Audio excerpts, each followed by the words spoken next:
Hello everyone, welcome to all on our YouTube channel अनुतज्ञ।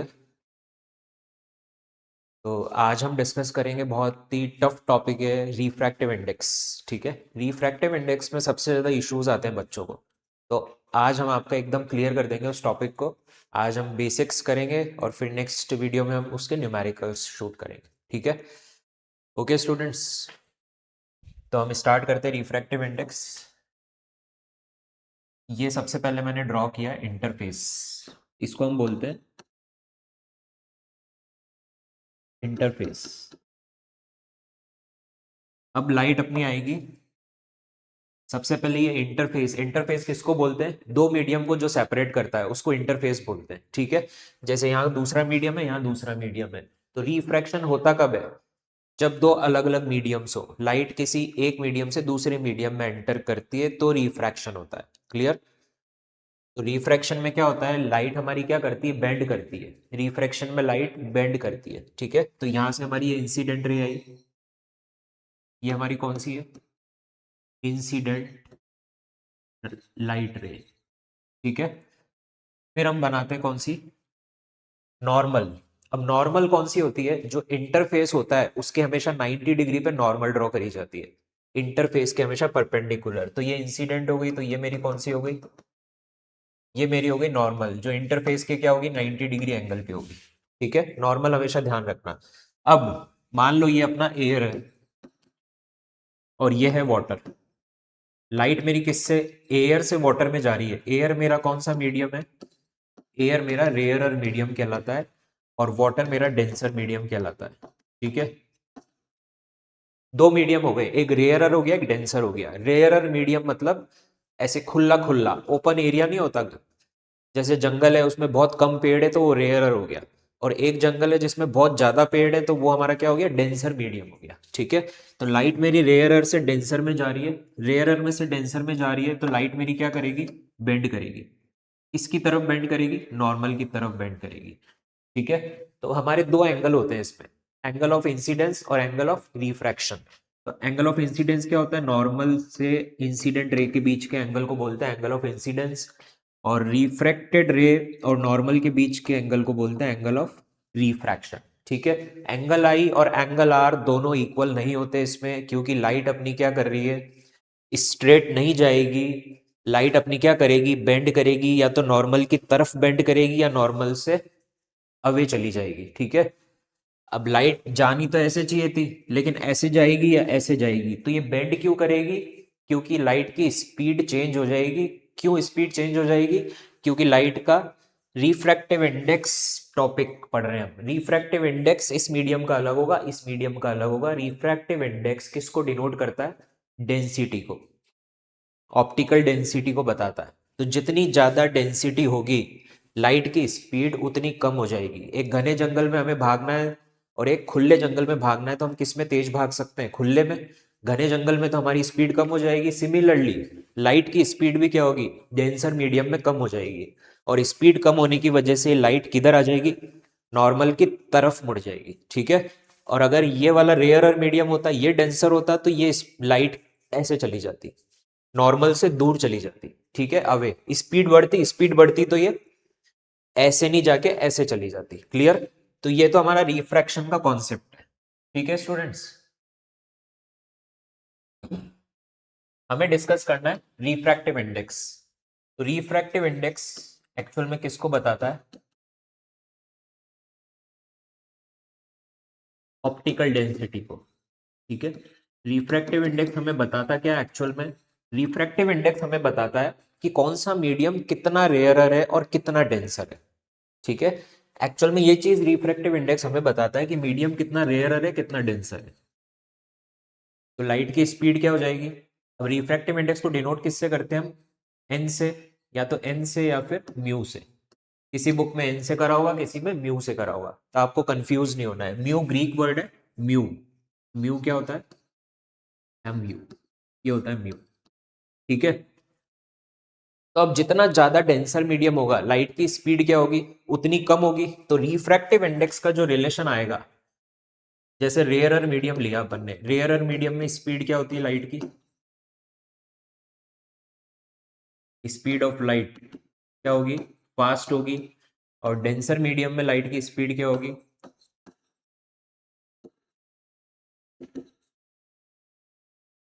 Slow होगी। ठीक है, ये ध्यान रखना आपको। रेयरर मीडियम में लाइट फास्ट जाएगी, डेंसर मीडियम में लाइट स्लो जाएगी। ठीक है, तो रिफ्रैक्टिव इंडेक्स क्या हो गया, म्यू से डिनोट करते हैं। रिफ्रैक्टिव इंडेक्स किसके इनवर्सली प्रोपोर्शनल हो गया, वेलोसिटी ऑफ द लाइट के। ये इंपॉर्टेंट रिलेशन है।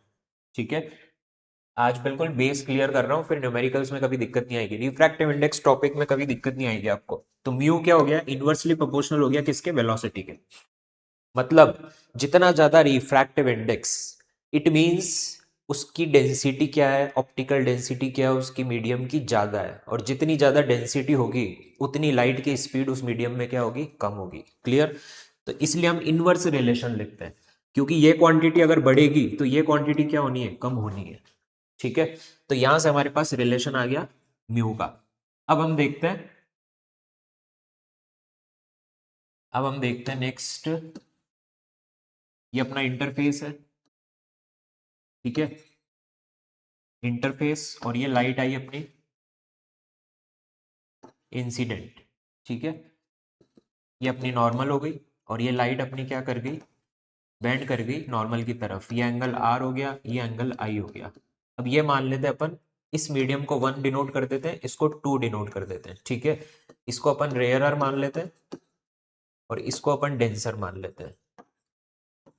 क्योंकि लाइट नॉर्मल की तरफ जा रही है तो डेंसर मीडियम की तरफ, डेंसर मीडियम में क्या होती है, लाइट की स्पीड कम होती है तो उसकी तरफ मुड़ जाएगी। ठीक है, इस मीडियम को 1 मान लिया, इसको 2 मान लिया, तो इसका रिफ्रैक्टिव इंडेक्स क्या होगा, म्यू 1, और इसका रिफ्रैक्टिव इंडेक्स क्या होगा, म्यू 2। हमें इन दोनों के बीच में क्या लिखना है, रिलेशन लिखना है। ठीक है, हमेशा ध्यान रखना कैसे इसको लिखा जाता है, ये सबसे इंपॉर्टेंट कॉन्सेप्ट है। जिसको ये आ गया वो सब कर लेगा रिफ्रैक्टिव इंडेक्स में। ठीक है, तो जिस मीडियम में लाइट एंटर कर रही है, जिस मीडियम में लाइट एंटर कर रही है उसके रेस्पेक्ट में लिखा जाएगा। तो कैसे लिखा जाएगा, देखो, सबसे पहले हम इसको लिख लेते हैं म्यू 2/म्यू 1। म्यू हमारा क्या है, वेलोसिटी के इनवर्सली प्रोपोर्शनल है। ठीक है, इधर म्यू 1 है तो इसकी लाइट की स्पीड यहाँ v1 होगी, यहाँ म्यू 2 है तो यहाँ लाइट की स्पीड v2 होगी। क्लियर। तो यहाँ पे हम कैसे लिखेंगे इसको, म्यू 2/म्यू 1 इज इक्वल्स टू क्या लिखेंगे, v1/v2 लिखेंगे। इसमें किसी को डाउट होना नहीं चाहिए। ठीक है, म्यू क्या है, वेलोसिटी के इनवर्सली प्रोपोर्शनल है। हम क्या लिख सकते हैं, म्यू 2/म्यू 1 का रेशो किसके बराबर होगा, v2/v1 तो हो नहीं सकता, क्योंकि डायरेक्टली प्रोपोर्शनल है नहीं रिलेशन। रिलेशन क्या है, इनवर्सली प्रोपोर्शनल है, तो म्यू 2/म्यू 1 किसके बराबर होगा, v1/v2 के। क्लियर। इसका मतलब, इसको हम और कैसे लिख सकते हैं, ये देखो, यही सबसे इंपॉर्टेंट पार्ट है इसका। म्यू 2/1 लिखेंगे इसको, is equals to v1/v2। Mu 2/1 का मतलब क्या है, refractive index of second medium with respect to first medium. Clear. या तो ये म्यू 2/1 लिखा हुआ मिलेगा, या फिर आपको ऐसे लिखा हुआ मिलेगा, ये 1/म्यू 2। सबसे इंपॉर्टेंट पोर्शन है इसका ये। क्लियर। हम लिखेंगे कैसे इसको, रिफ्रैक्टिव इंडेक्स को म्यू 2/1, मतलब लाइट जिस मीडियम में एंटर कर रही है उसके रेस्पेक्ट में पहले वाले का लिखेंगे हम। Second with respect to 1 is equals to v1/v2। कुल मिला के रिफ्रैक्टिव इंडेक्स किसके बराबर हो गया, दोनों लाइट के स्पीड के रेशो के बराबर हो गया हमारा रिफ्रैक्टिव इंडेक्स। Clear students. तो रिफ्रैक्टिव इंडेक्स क्या हो गया हमारा, mu 2/1 is equals to v1/v2। ये फॉर्मूला इंपॉर्टेंट है, सारे क्वेश्चंस हो जाएंगे। देखो, mu 2/1 is equals to v1/v2। Clear. तो ये हमारा बेसिक अप्रोच थी रिफ्रैक्टिव इंडेक्स की। रिफ्रैक्टिव इंडेक्स क्या किसको बताता है, कौन सा मीडियम कितना रेयर है, कितना डेंसर है। आप ग्लास शॉप पे, लाइट वहां पे जाओगे आप, आपको चश्मा लेना है, तो जो ग्लास होगा, जितनी ज्यादा उसका रिफ्रैक्टिव इंडेक्स होगा उतना ज्यादा वो लाइट को क्या करेगा, बेंड करेगा। ठीक है, अभी एक चीज और बताऊंगा आपको। अब रिफ्रैक्टिव इंडेक्स कितने तरह के होते हैं, दो तरह के होते हैं, उनके बारे में डिस्कस कर लेते हैं। एक होता है अपना एब्सोल्यूट रिफ्रैक्टिव इंडेक्स, और दूसरा होता है अपना रिलेटिव रिफ्रैक्टिव इंडेक्स। ठीक है, ये दोनों ही पैरामीटर बहुत ही इंपॉर्टेंट है, क्योंकि कुछ क्वेश्चंस एब्सोल्यूट बेस पे आते हैं, कुछ रिलेटिव पे बेस पे आते हैं, तो वो भी हम डिस्कस कर लेंगे। न्यूमेरिकल्स कितने तरह के आते हैं और किस टाइप के आते हैं वो सब देख लेंगे। तो एब्सोल्यूट रिफ्रैक्टिव इंडेक्स मतलब एब्सोल्यूट वैल्यू निकालना, मतलब किसी एक मीडियम की वैल्यू निकालना। जैसे इसकी बात करते हैं, ये इंटरफेस हो गया, ये अपनी इंसिडेंट रे हो गई। एब्सोल्यूट में पहला मीडियम हमेशा क्या होगा, एयर होगा, और दूसरा मीडियम हमारा कोई भी हो सकता है, मान लो डायमंड है, तो डायमंड है, तो डायमंड का रिफ्रैक्टिव इंडेक्स क्या होता है, ज्यादा होता है, तो डायमंड डेंसर मीडियम होता है, एयर रेयरर मीडियम होता है। ठीक है, आपको एक चीज पता होनी चाहिए, नहीं पता तो ये देख लो, सबसे ज्यादा लाइट की स्पीड किस में ट्रैवल करती है, एयर में, 3 × 10⁸ मीटर पर सेकेंड। सबसे तेज लाइट एयर या वैक्यूम में चलेगी। फिर लाइट किसी भी मीडियम में अगर एंटर करती है तो लाइट की स्पीड कम होनी है एज कंपेयर टू एयर। तो एब्सोल्यूट में हम किससे कंपेयर कर रहे हैं, एयर से। तो पहला मीडियम हमेशा इसमें एयर ही होना चाहिए, दूसरा मीडियम कुछ भी हो सकता है। ठीक है, तो हमें इसमें क्या करना है, दूसरे मीडियम की वैल्यू निकालनी है, लाइट की स्पीड कितनी होगी डायमंड में। आया समझ में? तो इसलिए हम इसको एब्सोल्यूट बोलते हैं, क्योंकि इसमें हमें सिर्फ एक की वैल्यू निकालनी है। जैसे हमको सिर्फ डायमंड की वैल्यू निकालनी है, तो डायमंड की वैल्यू निकालने के लिए हम क्या करेंगे, हमारा रिफ्रैक्टिव इंडेक्स का फॉर्मूला क्या है, मैं इसको डायमंड लिख दूं डी, और एयर को ए लिख दूं। ठीक है, वेलोसिटी किसकी आ जाएगी ऊपर, एयर, एयर की वेलोसिटी को हम जनरली किससे डिनोट करते हैं, सी से, और नीचे वीडी लिख दूं, डायमंड की स्पीड। क्लियर? अब डायमंड का रिफ्रैक्टिव इंडेक्स हमें पता होता है, कितना होता है, 2.42 समथिंग होता है। ठीक है, तो 2.42, तो 2.42 मैंने पुट किया, और इसकी स्पीड कितनी होती है, 3 × 10⁸ मीटर पर सेकेंड डिवाइडेड बाय वीडी। तो यहां से मेरे पास क्या आ जाएगा, वीडी इज इक्वल्स टू कितना आ जाएगा, 3 × 10⁸ डिवाइडेड बाय 2.42, जो मेरे पास निकल के आएगा समथिंग 1.3 × 10⁸ मीटर पर सेकेंड।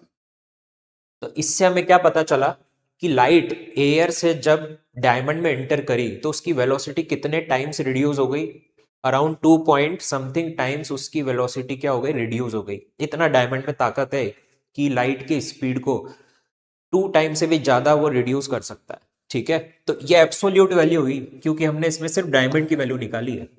पहला वाला तो एयर था, एयर तो फिक्स है, हमने निकाली किसकी है, सिर्फ डायमंड की। रिलेटिव में क्या करते हैं हम, रिलेटिव में हम रिलेट करते हैं, दो क्वांटिटीज को रिलेट करते हैं। जब दो क्वांटिटीज को रिलेट करेंगे तो पहला मीडियम इसमें एयर नहीं होना चाहिए, तभी तो रिलेट कर पाओगे। आ रहा समझ में? ठीक है, ये तो अपना वही इंटरफेस, ये अपनी वही इंसिडेंट, और ये अपनी रिफ्रैक्टेड। ठीक है, और ये नॉर्मल। क्लियर? रिलेट कब कर पाएंगे हम दो क्वांटिटीज को, जैसे ये फर्स्ट मीडियम हो गया, ये सेकेंड मीडियम हो गया। क्लियर? पहला मीडियम इसमें एयर नहीं होना चाहिए। अगर पहला मीडियम एयर हो गया तो वो एब्सोल्यूट बन गया, क्योंकि एब्सोल्यूट वैल्यू तो एक ही होगी बस। एयर की तो हमें पता ही है, निकालनी किसकी है, डायमंड की। तो कुछ क्वेश्चंस इस बेसिस पे पूछे जाते हैं, कुछ क्वेश्चंस इस बेसिस पे पूछे जाते हैं, कंपैरिजन के बेसिस पे। क्लियर? तो कंपेयर करते दो क्वांटिटीज को। Clear students? इसमें पहला मीडियम एयर नहीं होना चाहिए, कोई भी मीडियम हो सकता है। ठीक है, कोई भी मीडियम हो सकता है अपने पास। तो दो मीडियम को हम कंपेयर कर सकते हैं, तो हम मान लेते हैं 1 है, ये 2 है, और ये मान लो कि रेयरर मीडियम है, और ये मान लेते हैं अपन डेंसर मीडियम है। ठीक है, तो हम क्या लिखेंगे इसको, mu 21 is equals to V1/V2। ठीक है, यहां पे हमारा फॉर्मूला बन जाएगा ये, और यहां पे हमारा फॉर्मूला क्या बन रहा था, mu is equals to C/V। ये आ रहा है समझ में? एब्सोल्यूट में फॉर्मूला क्या बन रहा था, C/V, क्योंकि ये वाला मीडियम तो हमें पता ही है एयर है, तो इसकी तो स्पीड C रहेगी, और इसमें हमें पता नहीं है, इसकी स्पीड अलग होगी, इसकी स्पीड अलग होगी। तो रिफ्रैक्टिव इंडेक्स रेशो किसका होता है, स्पीड ऑफ द लाइट का रेशो होता है कुल मिला के। तो ये हमारा μ21 है, मतलब सेकेंड मीडियम का refractive index with respect to first medium, ये हम निकालते हैं। इसमें हमेशा हम सेकेंड मीडियम जिसमें लाइट एंटर कर रही है उसको लिखते हैं पहले। ये ध्यान रखना, ये लिखना बहुत इंपॉर्टेंट है। आया समझ में? तो ये होते हैं दोनों, एब्सोल्यूट और रिलेटिव। रिलेटिव में हम दो चीज को रिलेट कर रहे हैं, कंपेयर कर रहे हैं, और एब्सोल्यूट में हम फिक्स वैल्यू निकाल रहे हैं। क्लियर? तो ये बेसिक चीजें थी रिफ्रैक्टिव इंडेक्स की जो अपन ने यहाँ पे क्लियर करी है। Okay students, thank you.